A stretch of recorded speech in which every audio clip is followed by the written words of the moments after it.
Hello, this is Water Elemental. And this is What Do. And we're trying out a new kind of format of podcast. We have no name, we have no format. Well, we have a format, but we have no idea what we're doing, so we're just going to try this out in a couple of episodes and see if we can refine it into something cool. Yeah, we'll feel this thing out. Yep. Absolutely. So the general idea for this podcast is to be more informal, kind of break down into segments of stuff we want to talk about, some gaming news. Yeah, conversational to figure out, hey, what's stuff going on, what's some stuff that we're all interested in and you might be interested in as well. More like conversations like we did back in the old podcast, but not restricted to just League of Legends. We're going to cover all sorts of MOBAs, gamings we're playing, movies, anime, all that fun stuff. So a wide variety. Generalized nerdy podcast, so... The best kind. Yeah, but yeah, we're definitely looking for feedback on this. If there's kind of like segments you want, if there's any sort of, topics you want us to cover, we're going to definitely be looking for that kind of stuff. But yeah, feel free to drop it in the comments below. We'll be definitely checking it out. Yeah, so first thing, kind of stuff we've been up to in the past couple of weeks. I just went to the Magic the Gathering Pro Tour here in Denver, and I got some stories to tell. And I've been waiting for this. I want to hear exactly what went down. So, Jolly Green, my brother, and myself went to this event. I went 1-5. I took a black-green counter deck. It was kind of like a token counter deck. I did horrible. My brother actually made it to day 2 with a mono-red card deck. So if you don't play Magic the Gathering, essentially he played a very aggressive deck. I played a more complicated combo deck. And so just to make your deck sound a little bit more sophisticated. It was a harder deck to play, but I had really bad matchups and deck draws and stuff like that. So anything that could have gone wrong with me did. But overall, it was a fun experience. I got to play in some side events. I got a really cool playmat from an older Grand Prix. It's the Delver of Secrets. Oh, and it's a double-sided mat with both the images on it. I don't have it with me, but it's... And, I had to do a bunch of, They have this system in Grand Prix for side events where you can't just go and pick up prizes per event. They give you what are called prize tickets. And so you get prize tickets based on how well you do an event, and they have, a prize booth, kind of like a carnival. And I had 40 prize tickets that Jolly Green earned from a previous event from day 1, and I was trying to earn 4 more to get this Delver mat. But you can't just buy tickets. You have to earn them. Oh. And I was 1 game away from earning tickets, so I talked to the guy, I'm like, are you going to use these things? So I had to kind of, I traded off some loot I got from, pre-registering for the event, and so I got the playmat, but it was just like, damn it, just let me buy this mat! That's really cool, the guy that he let you get it, though. Yeah, I felt bad, and, the guy I was playing Two-Headed Giant and stuff with, I was just like, you can have everything if you just help me get 4 tickets. That's all I want, or just 4 tickets. It's a really cool idea, though, that all that swag, you have to earn it rather than just come and buy it. So it's like a trophy, a badge of honor. It's a really cool thing, because the playmat was from, Seattle, 4 years ago. That playmat's $100 on eBay. Oh, so if I wanted to buy that playmat, it would be $100. So in the end, I traded off a $20, Magic leather deck box for it. Because Delver, understandably, Delver was the center of the meta for a little while. For a long time. And it's the only double-sided playmat I've ever seen. Because everybody wants it. It's so thematic. It's so good. Because it's the double-sided of the transforming card. That's cool. Exactly.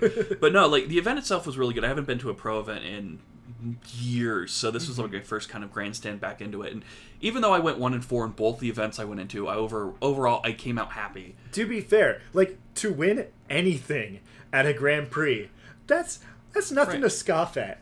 Yeah, it was very fun. It was at the Denver Convention Center, so it wasn't at a card shop, so it wasn't cluttered. It wasn't in the middle of nowhere like they used to hold it down here in Colorado, where they hold Wasabi down by the airport. Oh yeah, that because I know I was there this year, and it was at that hotel just off of I-70. Yeah, and it's for context, literally this area has for the longest time hotel, an A&W/KFC, and a Subway.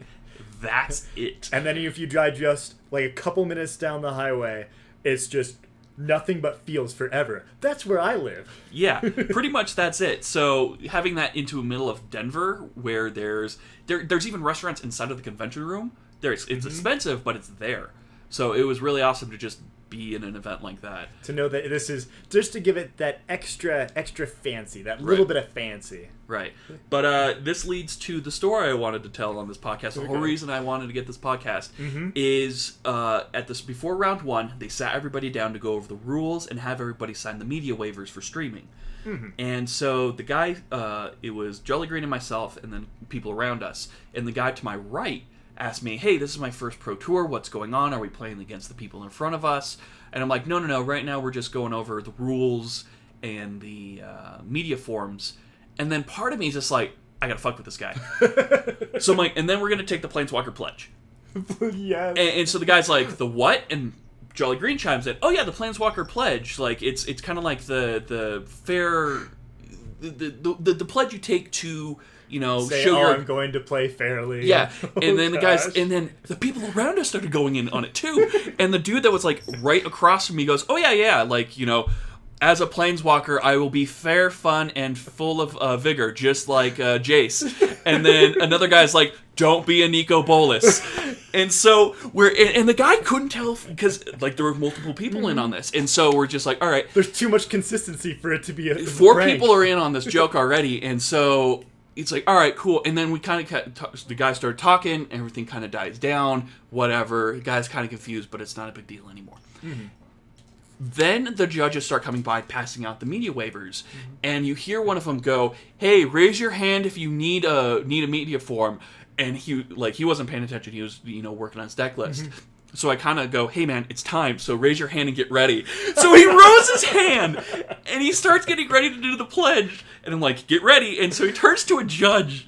He turned to a judge and goes, so do you have a list on what the Planeswalker Pledge is? And the judge looks at him, and I'm like, I was screwing with him. It was a joke. It was a joke. It was a joke. And he's like, you had me. You had me. And I'm just like, on the inside, I'm like, this is the greatest troll I have ever done to someone. I'm so glad that he was a good he was sport a about great it, sport too. about it too. If it was someone else, if it was a pro, but this guy, like, I think I made that like first section very memorable. He's gonna be like, some guy tried to like convince me in this Planeswalker Pledge kind of thing. Gosh, and it's perfect that everyone else was like, okay, yeah, we're in, let's do it. But like the alliteration was good. People were coming up with like the good, like, I will not be a Nico Bolas. I will be fun, fair, and it was just one of those things where it's like, oh my god, like, come on, like. And just the stars aligned when people started raising their hands. I'm like, I gotta. That's perfect. I mean, did you run into him like later on in the tournament? No, I didn't run into him later on, which kind of sucks. But at least you know that he was not a Nico Bolas. He was a Jace playing fun, fair, and having a good time. I vote that we should like somehow start writing up rules, like using magic cards as like a don't make a demonic pact and collude with your opponent. Just, I don't know. It was a good story, and I think that was definitely my highlight of the event. Next to, it's hard to top that when you just have like the perfect opportunity and everyone plays along. Exactly, everyone's a part of it. It's so good. It's so good on just how like everybody around too. Like, and that's what was so shocking was like when I used to play in events like that, assholes. Just assholes all around me. And I remember the stories you would tell me about people who just like who would harp on the rules and try to get people disqualified and whatnot. God. That reminds me, when I was in the 0-2 bracket, round 3, I was playing against the only opponent I ever won against.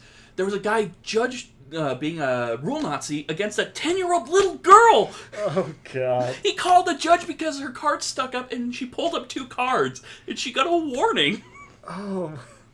I was just like, dude, come on. Yes, this 10-year-old girl is this master Kaiba. Master Kaiba, trying to pull one over you. Yeah, so it's one of those things where it's just like, come on, man. She won, though. So he went 0-3. So I wanted to give the high five, I wanted to give the high five a girl. No, I wanted to give the girl a high five and be like, hey, that was awesome job. Like, well, I guess karma came back and justice was served. She's playing another mono red deck. And her deck had some money in it, so her dad probably was playing in the upper tier stuff. So yeah, well, you never know. Maybe that was just a really successful lemonade stand. I don't know. She's got 4 Hezarits and like 4 Chandras, and that's like $150 right there. Like, a really good lemonade stand. Yeah. So yeah, that was my story of the Grand Prix. What have you been up to? That's awesome. So here's all that I've really been up to is basically school. Classes. I mean, the students started back on not last Wednesday, but the Wednesday before that, where it gets really busy really quickly, and there's a lot to do. But oh my God, if any of you ever plan on being a teacher, just keep in mind the second year is so much better than the first year. It's uncomparable. I didn't see him for a whole year. I had to text him on his birthday. I'm like, "You still alive, buddy?" Exactly, because I mean, there's just so much to do, and like the way that I would explain it to people who haven't are outside of it, think of the first year of teaching versus the second year of teaching as the difference between New Game and New Game Plus. Okay, because in New Game you make all the stupidest mistakes. In Dark Souls, you'll put points in resistance. In Kingdom Hearts, you might try using, I don't know, the first Keyblade you get through the entire game. Yeah, you'll try to use the first Keyblade because you're like, oh, this is the one on the box. And you'll do all kinds of just stupid stuff. But then you get the New Game Plus and you're like, oh, I'm not an idiot anymore. I know the basic rules of this game. Let's get through this thing. So It's just such a huge difference. And I'm greatly enjoying it compared to last year. How is the fidget spinner situation going? Not as bad as last year. Something must be happening because, now at the King Supers, at the 7-Eleven or whatever, at the dollar store, now they're carrying them oh, this is the new fad, so all the kids are going to be buying them. So now it's become mainstream enough that the kids don't like them. So I haven't been seeing them as much, and thank God for that. Thank you, main store chains for ruining this so I don't have to deal with it. I was at the Colorado State Fair on Sunday, and there was 4 booths of just fidget spinners. There were some cool ones, a few of them looked like shurikens and stuff, but it was just it's gone too far. I understand the appeal, but oh my God, just the nonsense that has happened at the school just because of fidget spinners. People complaining, My fidget spinner is gone. Someone stole it. Okay. There was actually an incident last year where someone's fidget spinner got quote-unquote stolen. It totally wasn't, by the way. Wasn't it he claimed it was a $50 fidget spinner too? Yeah, exactly. He was claiming it was a $30 one. It wasn't even his. He was borrowing it from someone else. And it was less than $10 according to the person who actually owned it. But because he threw a big stink about it, we had to call in all the kids from that class and say, return this. Otherwise, we find out who it is. We're calling the authorities because you stole it. And, it was so dumb. For just a small piece of plastic you can just get anywhere. It was the cheapest thing ever. All right, context, we're gonna put on our old man hats here. When we were kids, Pokemon was a big thing, Tamagotchis were a big thing, and then we had a lot of the collectible stuff, card games. So yes, we had our fair share of stuff like this. And I have no doubt that at some point there was some sort of thing at the schools where I lost my Pokemon deck and I think Jimmy stole it. I have no doubt that kind of thing happened, but now that I'm on the other side of this issue where it's a teacher and I'm like, Jesus, let's just move on. Oh, man. I understand it from a whole another perspective. So, kind of going off that topic, my elementary school before I moved to when I first met you guys at our elementary school, without dropping names, my mom worked there, so the year after I moved to the new elementary school, we volunteered to help out at her school for their yearly carnival. Well, they were pulling some shady stuff when it came to confiscating stuff. They confiscated all the Yu-Gi-Oh cards when it was big at the time. I think it was during their 6th set, Metal Raiders, I think it was. Oh, okay. And they confiscated all the cards and put them into one massive stack, a long box worth of cards. And so for 2 tickets at the carnival, you could draw off the top of this deck. You see where I'm going with this here. Oh, okay. My brother and I figured this out, because at the time, we were starting to get really good at Yu-Gi-Oh! This is before the one card shop I played at all the time, and when I started before I became a judge is the best way to describe it. Yeah. And so we got a couple tickets, we earned them ourselves, and then they started drawing the top cards of the deck. Time Wizard Metal Morph, which was a $100 card at the time. It was that promo from the PS1 game. Oh, God. And then 2 first edition Blue Eyes White Dragons from Legend of Blue Eyes. So that alone was like, holy balls. Like, that's money.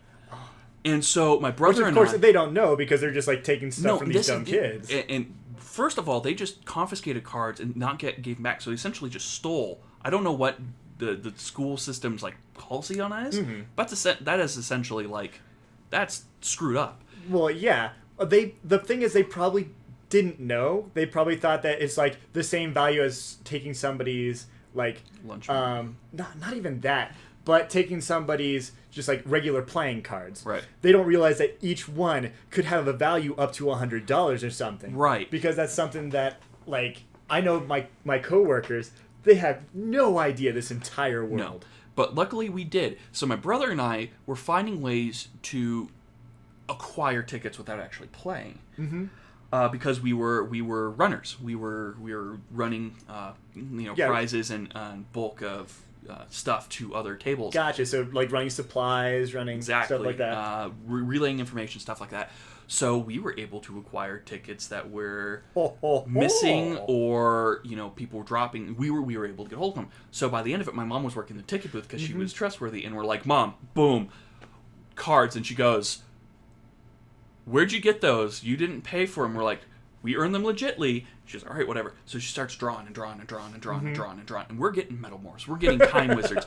I don't know where some of these cards went after that day, but we went to that tournament the next day, and we're like blinged out with first edition Blue Eyes, Jinzos, like, and I'm naming all these cards like Jars of Greed, holographic Dark Holes, like all this stuff, and people are like, what happened? And we're like, we got our secrets. Like, it was acquired entirely ethically. I don't know what you're talking about. That's awesome. But yeah, that's how I scammed elementary school out of illegally acquired cards. I feel like a drug dealer. Yes, the black market of Yu-Gi-Oh cards. Yu-Gi-Oh. Yeah, I am Kaiba now. I have 3. Screw the rules, I have cards. So screw the rules, I have tickets. So we're going to move on to our first topic we want to talk about today, and that is the anime we both just finished up watching. Mm-hmm. And that was... Parade. Yeah, I gave it away. Death Parade. It came out, I think, in 2013. I don't have the stats. I'll bring up like nice images and stuff. It's going to be a well-edited video, apparently. Nice. I'm down with that. So I just finished this up. 12 episodes plus an OVA. And I got, actually, Water Elemental lent it to me earlier in the summer where I watched it, and I was like, oh, man, you should finish this. You should check this out, because it's really good. So the premise is when you die and another person dies at the exact same time, it opens you up to judgment. Mm-hmm. And so you're taken to a room where a gentleman is in charge of directing a simple game to determine your worthiness as a human. Yeah, and this room is framed in some sort of bar where you head in, you don't know how you got there. And you see another judge's perspective, like how another judge does things, and it's still a bar, but it's a vastly different type. Right. The difference between like a Western situation versus a like traditional Japanese kind of bar. Yeah. And so they play the game, and at first it's very simple. Where I think the first episode has them playing darts. Yep. So they're playing darts, and then after a couple of rounds, they're having a good time. They're kind of relaxing. Then the judge kind of flips the mechanic over, where they start harming themselves, and it's a lot more. Like, they're trying to draw out the pain of emotion of a human being to judge the real worthiness in the situation, because you can always put on the facade. Yeah, but they're trying to, like, dig beneath the surface and see when you're put to the edge, when you're pushed, what comes out, what's lying underneath when the chips are down, essentially. Right. So that's kind of the premise of the show. There is an underlying storyline that progresses from episode 1 to the finale. We're not going to go into that right here. We're going to enter a spoiler section, and then we'll give you our final verdict at that point. So if you don't want to know anything else about the show and dig into it, go ahead and skip to the time code listed on the video. and we're going to go into spoilers. But just before the spoilers, so hold on. If you're interested, this show, it isn't particularly long. It's about 13 episodes, if I remember correctly. So not a huge super investment. We recommend checking it out. And now... Spoilers. Okay. So, yeah, the main character of the show is an arbiter who is the judge who watches over everything, and you kind of see how how their storyline kind of develops, and there's a whole rich backstory to this kind of group of people who judge humans after they die. And you see little parts of the background, little parts of the inner workings of this organization, and it's interesting that they never go too deep into it, but they'll show it, and they'll show really interesting visuals around it. Which is a lot of stained glass, a lot of kind of dark, morbid, I would say Christian kind of concepts. Yeah, it's kind of it goes off of that imagery to try and pull from that mythos, and I do really like it. They had a really good art style, and on top of the art style, just the quality of the art that they had in it really added to the direction they tried to do. And the show really gets you on a concept of, we're going to make everything lighthearted and you make you feel good in the first couple episodes, where the bad guy gets his justice, the good guy always prevails. Even though, they're going to die, they'll be reincarnated, they still kind of get a happy ending in the end. And you get some of those really lighthearted slice of life episodes. But when the show is like, all right, here's what's going on with the female main protagonist and her story of why she's there, why is a human helping out the arbiters, the judges, and what she's doing in this world. Like how she got there and all that? That's when they start really pulling at your heartstrings, and they start pulling out some really, really depressing kind of stories. I think the one that really kind of got to me was the one with the girl and her idol fans. Right. She's very prominent in the intro and stuff, and she's prominent in the intro, which is surprising given the role that she plays in just a few episodes, not too many, but it gives an interesting perspective on how things are going elsewhere in the whole arbiter system. Right. Because she can't be judged right away, and so she's kind of been lingering around in this facility instead of being sent away to fate her judgment. And we're not gonna talk about exactly how that happens and those kind of mechanics, because again, we want you to experience it without any prejudge it, even in the spoiler section. But the way her storyline ends, I had to go back and read a Reddit post about it because I was confused. I'm like, why did this happen? And so there isn't a cut and dry reason why her judgment was that way and why other events happened, but it's hard. Yeah, that particular judgment definitely left me thinking afterwards, because it certainly wasn't what I was expecting. I wasn't expecting the arbiter to choose in the particular direction that he did. And so as far as I can say without giving too much away. And there's a motif of these arbiters who are not supposed to feel anything, holding sentimental value, which is also a very interesting concept. It's almost comparable to the whole Heartless thing in Kingdom Hearts 2, where they don't have feelings, they don't have emotions, because they're supposed to be almost empty, kind of lifeless beings, but at the same time, they still want to they have some sort of desire to have those attachments, to have those feelings, and so they have, like you mentioned, those attachments, those little quirks that they're trying to use to say, hey, I'm real, guys, please, I'm real. Yeah, it's nice. What is it? I'm gonna spoil this scene in particular. It's not a big deal, but due to events, the main female protagonist leaves, and the arbiter, they don't remember who they judged, but it ends with him having a mannequin of her in the main bar. But he doesn't know who she is, but he knows she has significance because she's always right next to him. And that's one of those things, the whole show really impacts you, but that was the one where I'm just that's a very memorable scene. That's going to stick with me. It's kind of erased in a lot of their scenes where, just a lot of it's kind of talk and slow, somber, but then there's that one impactful, shot of just, where just this is gonna just enough to kind of imprint that image on you. Yeah. And that was definitely a scene where I'm just all right, props to you. The show was fantastic. So. Yeah. So I mean, they had a good premise and they delivered on it well. They had the production values to make sure that it looked good. They also had good pacing on the stories, and they set up a good formula to fill in this whole universe and this whole system. Right. So really good. Yay or nay on the OP? I love the OP so much. In fact, you guys probably want to know this. For our professional development at the at the teacher thing, my principal was like, "Hey, everybody, send me a song, and the artist."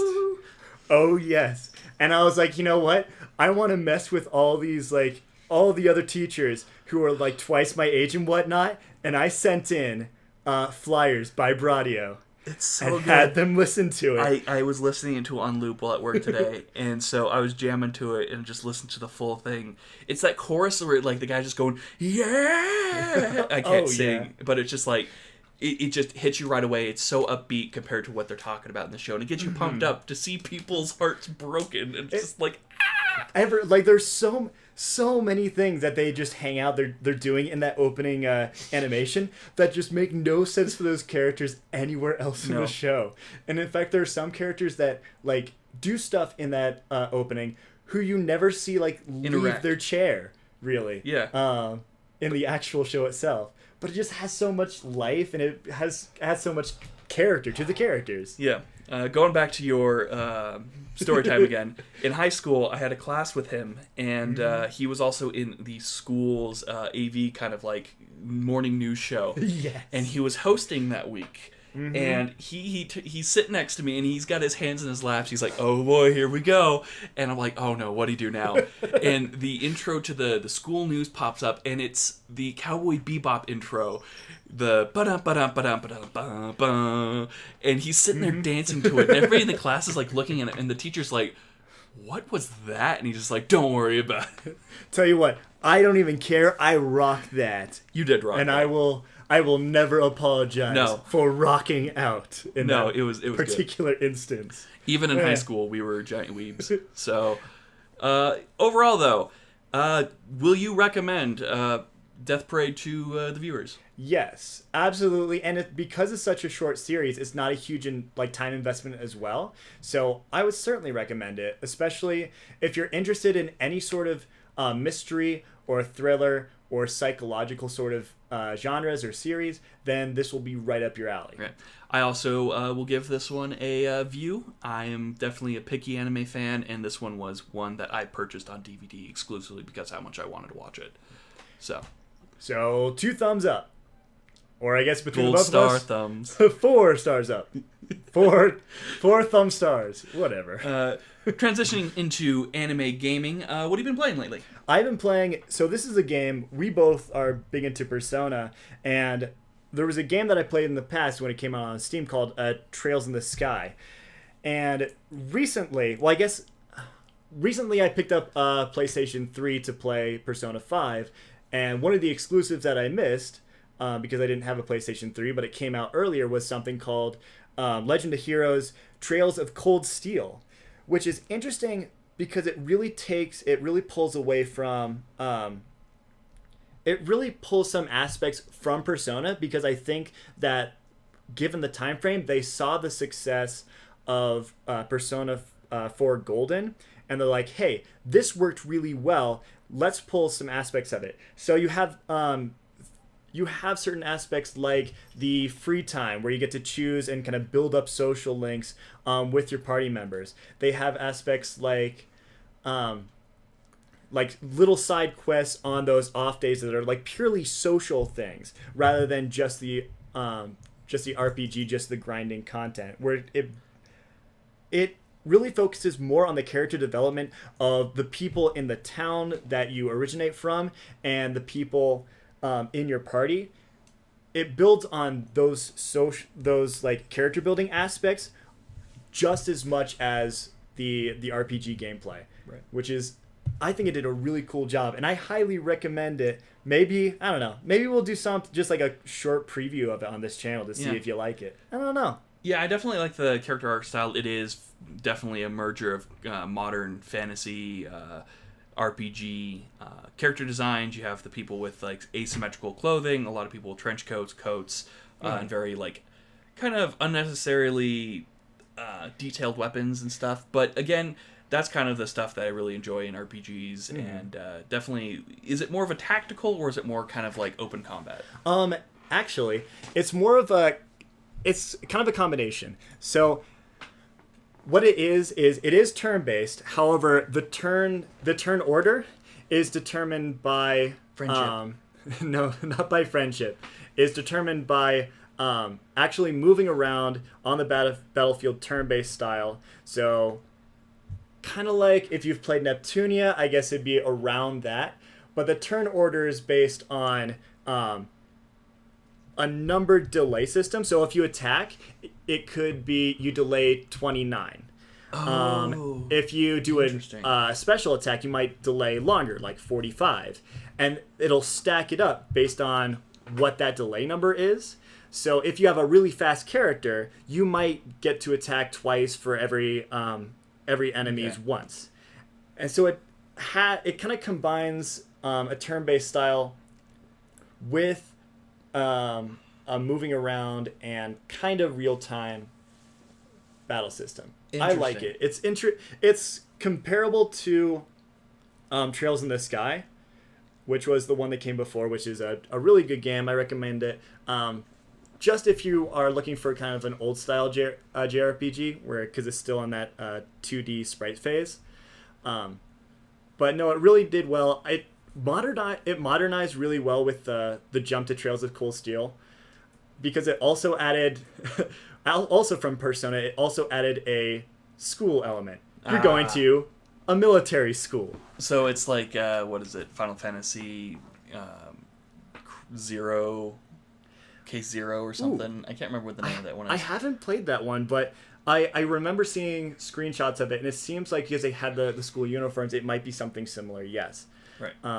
But just to balance the lifestyle gameplay with the RPG gameplay. Yeah, I definitely get a Valkyria Chronicles element from this one, and that was the first game I picked up on PS3. It actually, now that you mention it, it has that sort of style where there's this sort of magitech, where it kind of mixes, it's in between like swords and melee combat and modern weaponry, like guns and whatnot. They're still existing in the same time period just because the guns aren't quite proficient enough to completely make the swords obsolete, just because of accuracy stuff and whatnot.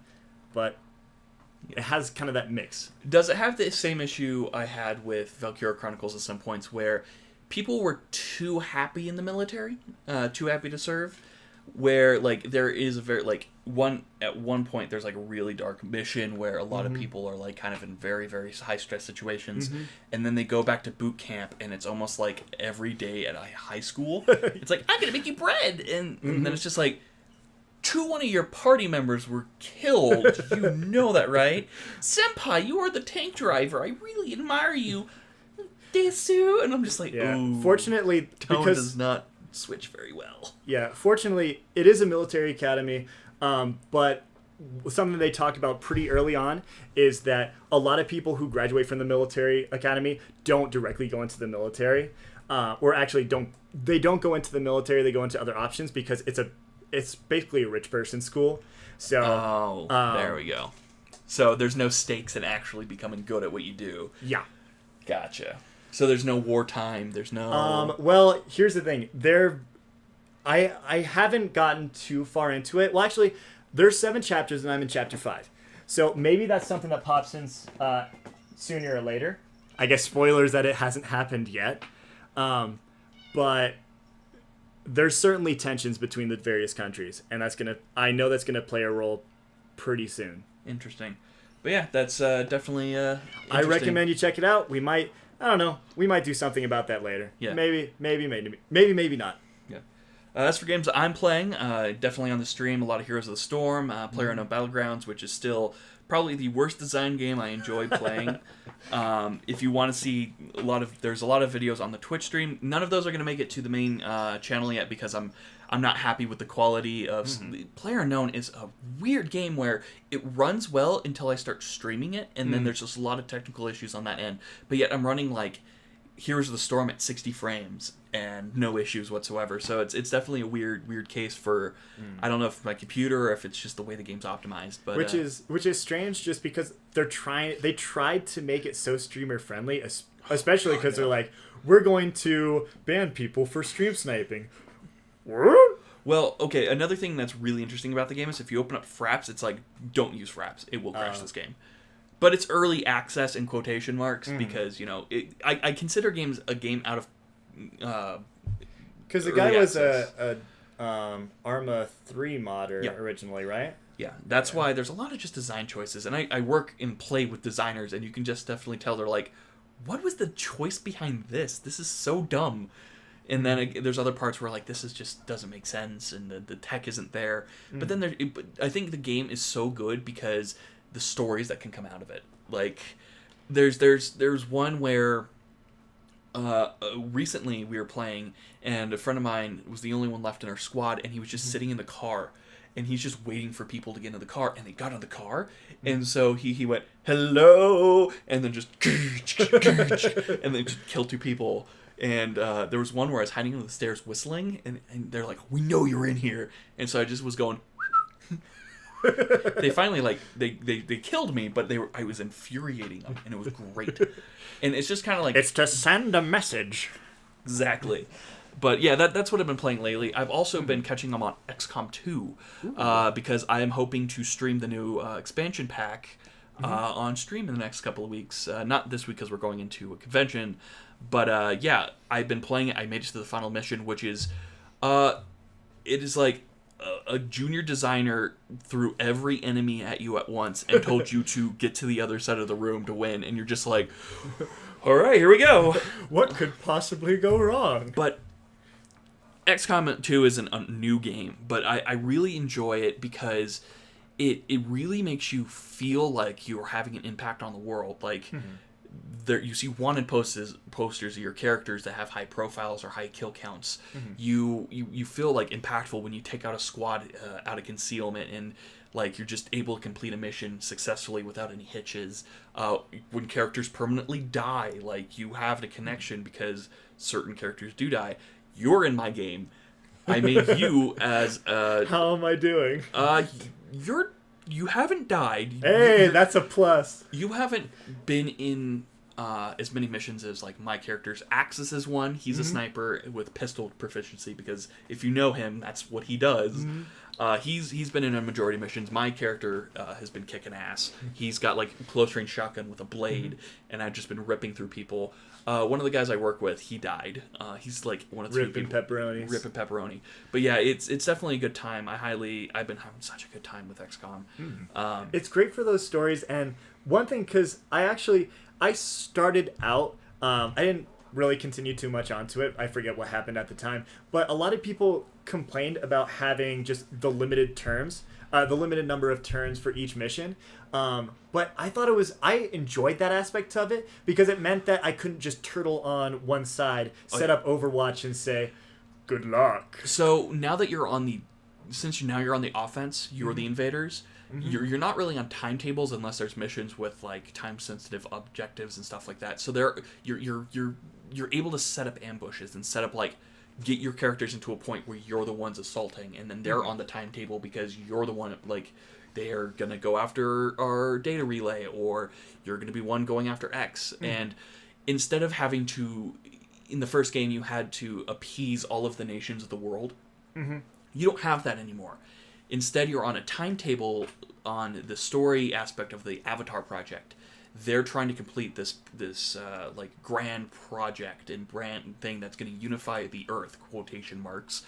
And every action you take, it has a chance to remove progress from this grand scheme. So you're trying to halt them from it. And then when you find out what it is, you're like, oh, we should probably stop this. And so it's definitely more relaxed. It's not relaxing, but it's more relaxed as in you're not having to go to certain places because you want certain nations in your group because you don't want to lose funding from Right. you don't want to lose funding from Africa, or you don't want to lose funding from China. Right. It's like you have this big goal of there's the bad guy. We need to stop them from being bad guys. Mm-hmm. And so it's very, very good. And with this expansion, there's a lot of stuff I'm really excited to invest in, including the new propaganda system where you get to make posters with your characters and stuff. So that's going to be super fun. Well, I can't wait to hear about my glorious adventures on your squad. You'll be able to see it on the stream because that's going to be a stream exclusive game. But yeah, we're going to skip a couple of topics that we want to go to. This was supposed to be a 30-minute episode, but we're already dragging on, which is a good thing. Yep. We're going to talk about one last topic we're going to go into, and we're going to it's going to be the kind of the capstone. Not the capstone, but the interactive segment. It's going to be our interactive segment, and Yes. I'm going to propose our guest a question. All right. We're going to talk about it for a bit, and then we're going to leave it up to you guys to let us know what you guys think about the subject. We picked an easy one. It is our favorite Pokemon generations. Okay. This is main series games. I'm also going to include any sort of games that you've played that aren't directly in the main Pokemon series, like Pokemon Snap, Pokemon Go, and just kind of talk about games that we liked and which ones we don't like. For me, this might be just nostalgia for me personally. Yeah. But the Gold, Silver, Crystal, and the main reason is because just the pure amount of content in that game, where you finish the new area, the stuff that's new for that game, and then it says, "Hey, do you want to go back to Kanto or Kanto?" And I'm like, "Are you serious?" And then after you beat that Elite Four, it's like, hey, you want to go fight Red at top about You get to fight yourself from the first game. That was like the biggest and his theme was so good too. Oh yes, and of course he has the Pikachu, the glorious Pikachu, and I'm like, I'm in the show. So I got to look up what his team was, because I think it was Charizard, Blastoise, Venusaur, Pikachu, Lapras, and then I think it was an Eevee. Evolution. It might have been. Okay. I mean, we'll have to double check, because that last one, I'm pretty sure you're right on the other ones, but that last one is hard to remember. It might have been Eradicate. Who knows? Right. I think it's an Arcanine. Bulbapedia says that his team consisted of Pikachu, Espeon, Snorlax, Venusaur, Charizard, and Blastoise. Gotcha. So I was wrong on the Lapras, but no, it was like that in the redone Red and Blue. Oh my god! Oh, the wiki page just removed the Heart Gold and Soul Silver. Yeah, which even though that's my favorite one, the Gold and Silver, I never got around to playing Heart Gold and Soul Silver, just because the re-releases, I didn't get into those because I was like, I did this before. I know this. Well, so going to my favorite, I really liked Ruby and Sapphire. Yes. They came out on my birthday that year on release, and I didn't even know about it. And so my mom's like, I got you some Pokemon games. And at the time, I was just like, Pokemon's like a fad. But it really immersed me into Pokemon again. The double battle system was fantastic. The storyline was the first time I actually cared. Yeah, because it's the first time that you have, like, your character has a personal investment in it. The secret bases were a fun little niche thing, and I don't know, was it Hoenn? Or I think that was Hoenn. I think Hoenn was like the first time I really enjoyed everything about it. Like, and to this day, still have both my cartridges. I have Alpha Ruby and Sapphire. And the contests in that one, didn't they? That was a really good minigame. I was so bad that they removed the berry mixing minigame because I actually liked the minigame, and so they're like, "Oh no, you can just make it now wherever you are," and they had the I item. want to do the spinny thing. They have the spinny things in the remake in like a case. It's like they had a primitive way of doing this. Wink, wink, nudge, nudge. I'm like, oh, what's next? You're gonna remove game centers? They removed the game centers out of the remake. I was so furious. You walk up to the guy, and his shop's closed, and he's sad and depressed. He's like, I can no longer keep my store open. Here, have the last of my polka dolls. And he gives you the items that were exclusive to the game center. And I'm like, why? That roulette game was so much... Because that was the roulette one, right? I think that was the one with, like, Or was it the Voltorb one? I think that was the... I think both. The Minesweeper Voltorb or whatever. Doesn't matter. That was gambling, and that's a no-no. Apparently. But it was... They had such good... I remember they had good mini games in that one. They really did. It really did. And I think that was when I really understood why the Game Boy Advance, as a system, where it could go. And, like, yeah, Ruby and Sapphire was just fantastic. I beat them both, and... I did all I could. I found the Reggies. I found figured out the unknown puzzles and all that fun stuff. So there really is just so much to those games, and I know like the main complaint is that they're just redoing the same game again, but they redo it in a way that they add little things to spice it up, and they keep the original the spirit of it or what makes it fun. But they haven't screwed it up. But the thing is, Nintendo is pulling a Nintendo and not continuing with the innovation. They'll add a feature that is really cool, but it won't be in any other game. So, like, Soul Silver and Heart Gold added the feature where any Pokemon could follow you in the background. Like, they could follow you. Yeah. And interact with them. Never seen again. Then there's, like, X and Y had the cool feature of, like, the Pokemonomy was the one actually still going on where you can like pet them and feed them and clean them up. Yep. But then it was Ruby and Sapphire again, which is an interesting mini game. That's just a small side note. Like the Pokemon Scanner, where you could actually see which Pokemon were in the zone, and then you can actually hunt down one of the special abilities. Again, a really cool mechanic. Didn't continue with it. And then there was like other stuff. Black and White had a mechanic that I'm trying to remember. Oh, it was like the underground system where like you could drill underground, and there's like a huge like underground maze complex where you could build your bases and stuff. I actually didn't do that part of that, so I wouldn't know. No, that was Diamond and Pearl. I never played Diamond and Pearl. It shows how much I was going to say. Black and White is the generation I cared the least about. Like I didn't feel anything for it. And they still managed to like put out Black and White 2, a sequel for it. Apparently it was popular enough. I don't know. The girl I was dating at the time was like, "Oh, the story is so good, and in the Team Plasma storyline is just, And I was playing it. I'm like, okay, PETA's here, cool, and then the X or Black and White 2 came out, and I'm like, where's the main character?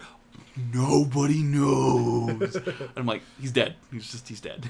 Whatever. But he died in one of the caves. I suppose it probably happens. But then I played X and Y, and I bawled like a bitch at the end because. Oh, right, with the.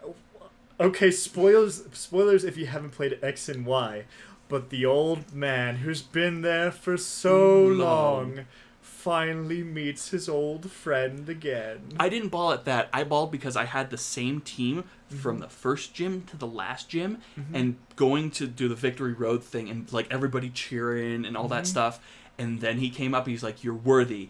And it's like, all right, my team's come to kick your ass. And so like, I'm always a sucker for when like your journey ends and the team that you go along with, like there's kind of like that montage of you all standing together, like kind of in that badass pose.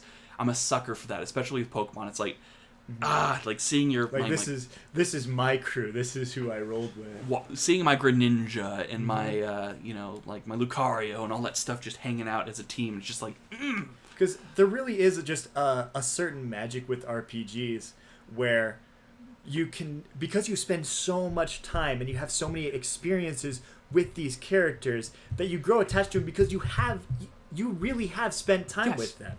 Exactly. So it's absolutely cool to get to the end and we're like, I have a relationship with these characters that you can't really get with another medium. It's like magical. That's why that whole stigma of like who's your starter Pokemon has been such a big thing with a lot of adults now having kids. You know, I've seen videos where they get the plushies with the Squirtle, Bulbasaur, and Charmander, and they let their kids pick, and they kind of they're imprinting that like all right, this is my choice, and now it's your turn as a kid. And so a lot of that discussion of Bulbasaur, Charmander, and Squirtle is still around because that's a big thing with our lives where, like, that was your choice. And there's so many comics, like, there's one I read where like, from the perspective of the Bulbasaur, it's like, when I was a young kid, like, when I was young, you chose me. And every other time, you chose me. And I'm a Bulbasaur fan, and so I kind of was like, yep, that's my boy. That's my boy. So you were a Bulbasaur man. I was a Charmander guy. Oh, look at you. Well, I got red, so it just felt right for me. I don't know. I don't know why I love that bullet-headed little bumble of babushka. But it's just that connection. It's awesome. It's hard to match up elsewhere. Yeah, it's... I don't know. Hard to explain to some if you haven't really had that connection before, but it really is something special. Yeah.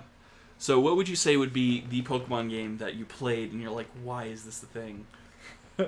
Oh, so one where it's just like, nah, I'm kind of losing it. Yeah. Here's the thing. With Sun and Moon, I played Sun, and it's a great game. They did a lot of cool things. They mixed things up.